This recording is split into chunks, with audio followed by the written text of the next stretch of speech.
আমরা দেখলাম যে নির্বাচনী প্রচারণার পুরোটা সময় জুড়ে ব্যাপকভাবে আচরণবিধি লঙ্ঘন হয়েছে।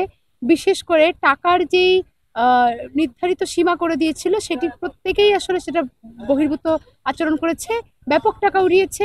নির্বাচনের ভোট চাওয়ার জন্য হলগুলোতে বিরিয়ানির প্যাকেট পৌঁছে গেছে, এই ধরনের দৃষ্টান্ত আমরা দেখেছি।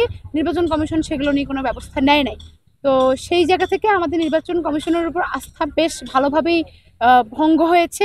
কিন্তু আমরা প্রত্যাশা করছি যে যা হয়েছে হয়েছে, সামনে আগামীকালকে যে নির্বাচন হবে সেখানে যেন কোনো রকম ঢাবিতে যেমন আমরা নির্বাচন কারচুপির ঘটনা দেখেছি, অভিযোগ দেখছি, সেটা যেন আমাদের বিশ্ববিদ্যালয়ে না হয়। অন্যথায় আমাদের বিশ্ববিদ্যালয়ে ভোট কেন্দ্র কিন্তু হলগুলোতে স্থাপন হচ্ছে, শিক্ষার্থীরা কিন্তু ভ্যানগার্ডের মতো দাঁড়িয়ে থাকবে পাহারা দেওয়ার জন্য যে নির্বাচনে কি হচ্ছে, নির্বাচনের ভোট গণনা কেমন হচ্ছে। যদি কোনো রকম কারচুপি বা ষড়যন্ত্রের আভাস আমরা পাই, আমরা কিন্তু দুর্বার প্রতিরোধ করে তুলব। আমরা দেখেছি প্রচুর সংখ্যক বহিরাগত মানুষ এখনো ক্যাম্পাসে প্রবেশ করছে এবং আমরা অনেক দলীয় পার্টির যে কেন্দ্রীয় নেতৃবৃন্দ কিন্তু ক্যাম্পাসে প্রবেশ করা শুরু করেছেন এবং গত 2 দিন যাবত তারা ক্যাম্পাসে আসছেন এবং নির্বাচনকে বিভিন্নভাবে প্রভাবিত করার চেষ্টা করে যাচ্ছেন। তো আমরা চাই যে কোনো মূল্যে আগামী 11 সেপ্টেম্বর একটি নির্বাচন অনুষ্ঠিত হবে, কিন্তু আসলে নির্বাচনকে কেন্দ্র করে যে অনাকাঙ্ক্ষিত কোনো ঘটনা না ঘটে তার জন্য মূলত আমরা চেয়েছিলাম যে নিরাপত্তা ব্যবস্থার জোরদার করার জন্য। কিন্তু কোনো এক অদৃশ্য কারণে নির্বাচন কমিশন এবং বিশ্ববিদ্যালয় প্রশাসন এই নিরাপত্তা ব্যবস্থা জোরদার করছে না। তো আসলে এই বিষয়টি নিয়ে আমরা শঙ্কিত এবং আমরা দেখতে পাচ্ছি যে অন্য প্যানেলের যে প্রার্থী আছেন, দলীয় বিশেষ করে দলীয় যে প্যানেলের প্রার্থী, তারা কিন্তু আসলে নির্বাচনকে বানচালের একটা চেষ্টার পাশাপাশি নির্বাচনকে প্রভাবিত করার চেষ্টা করে যাচ্ছেন। তো আমরা চাই সুষ্ঠু নির্বাচন হোক। এখন পর্যন্ত ক্যাম্পাস যথেষ্ট স্থির, ওইভাবে কোনো হানাহানি কিংবা কোনো গ্যাঞ্জামের আভাস আমরা পাচ্ছি না। কিন্তু আমরা যতটুকু শুনতে পেরেছি যে প্রশাসন 10% ব্যালট এক্সট্রা হচ্ছে ছাপিয়েছে। তো এইটা কিন্তু একটা শঙ্কার বিষয় যে ভোট কারচুপির, কারণ এতদিন মানে একজন সাধারণ শিক্ষার্থী হিসাবেও এটা শঙ্কার বিষয় যে ভোট কারচুপি আমরা যে প্রার্থীকে ভোট দিব যে মানে যথেষ্ট সঠিক উপায়ে আসবে, এখানে যদি ভোট কারচুপির একটা বিষয়, তাহলে তো সেই ফ্যাসিস্ট রেজিমেরই হচ্ছে অনুগামী হয়ে গেল যে এখানে ভোট কারচুপি হচ্ছে। আর জাকসুর মতো একটা জায়গায় দাঁড়িয়ে তো এটা কখনো আমরা প্রত্যাশা করি না। শিয়া বাটার ও ভিটামিনে সমৃদ্ধ লিলি বিউটি সোপ, তারুণ্যময় উজ্জ্বল ত্বকের জন্য। রিমার্ক, এখন পর্যন্ত এরকম কোনো খারাপ কোনো সিচুয়েশন দেখতেছি না যে কোনো গন্ডগোল হবে বা হবে। আমরা আশা করব যে প্রশাসন আরো বেশি সতর্ক থাকবে যে যাতে অনাকাঙ্ক্ষিত কোনো ঘটনা না ঘটে, বিশেষ করে প্রত্যেকটা হলগুলোতেই যাতে, যেহেতু নির্বাচন কেন্দ্র, তো হলগুলোতে যাতে সেরকম সিকিউরিটি মেজারমেন্ট নেওয়া হয়।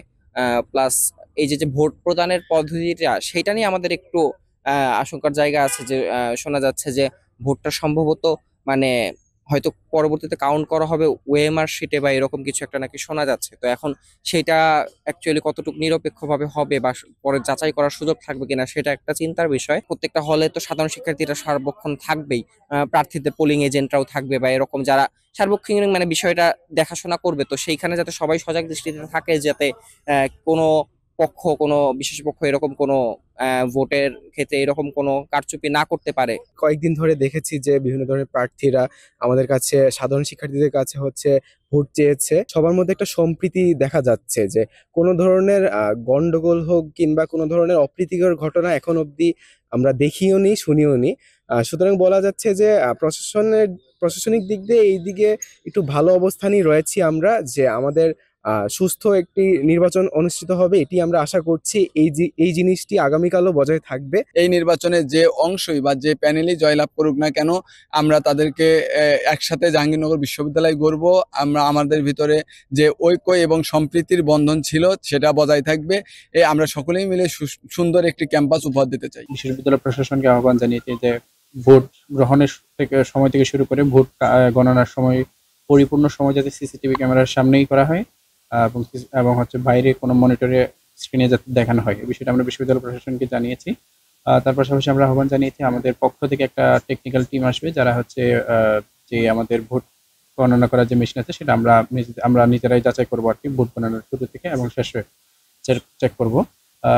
বিশ্ববিদ্যালয় প্রশাসনকে জানিয়েছে। আশা করি বিশ্ববিদ্যালয় প্রশাসন আমাদের সেই সুযোগটা প্রদান করবে, যেহেতু নির্বাচনী স্বচ্ছতার জন্য। আমরা শুধুমাত্র এখন এটুকুই চাই যে 6-9 যাই হয়েছে, 19-20 তাই হয়েছে, প্রশাসন যাতে নির্বাচনটা ঠিকঠাক মতো আয়োজন করে। আমরা এখন শুধু এটাই দাবি জানাচ্ছি, আগামীকালকে যে ভোট গ্রহণটা, সেই ভোট গ্রহণটা এবং ভোট গণনা দুইটা যাতে লাইভ টেলিকাস্ট হয়, কারণ এজেন্ট দেওয়ার আসলে সুযোগ নাই। জাহাঙ্গীরনগর বিশ্ববিদ্যালয়ে নির্বাচনকে সুন্দরভাবে সম্পন্ন করার জন্য আমরা রাষ্ট্রীয় আইন শৃঙ্খলা বাহিনীর সহায়তা চেয়েছি। ইতিমধ্যেই আমাদেরকে বিশেষ করে পুলিশ বাহিনী থেকে আমাদেরকে কনফার্ম করেছেন কমপক্ষে 1200 পুলিশ, 1000 থেকে 1200 পুলিশ জাহাঙ্গীরনগর বিশ্ববিদ্যালয়ে পুলিশ বাহিনীর শ্রদ্ধেয় সদস্যগণ এখানে নিয়োজিত হবেন এবং সিভিল পোশাকে অনেকজন থাকবেন যারা আমাদের নির্বাচনী কার্য পর্যবেক্ষণ এবং আমাদেরকে সহযোগিতা করবেন। আমরা যথাযথ কর্তৃপক্ষের মাধ্যমে একটি আবেদন দেশপ্রেমিক সেনাবাহিনীর কাছে করেছি, তারা যেন আমাদেরকে স্ট্রাইকিং ফোর্স হিসেবে সহযোগিতা করে।